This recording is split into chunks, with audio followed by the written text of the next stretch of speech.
Hi everyone, hope you're okay and having a good week. So I just wanted to talk today about something I've spoken about before, which is our intern project, which is part of our digitalisation improvements.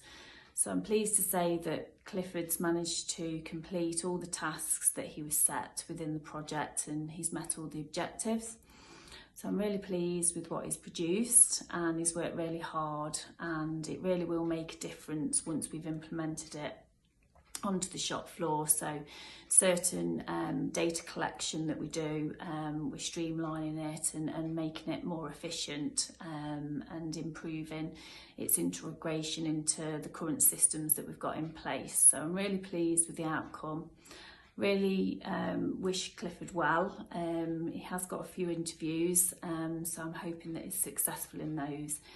But it really did quite quickly become a really important member of the team, and I think that's quite impressive that for a short-term internship that he was able to do that. So we wish him well, and we look forward to hearing what he does in the future.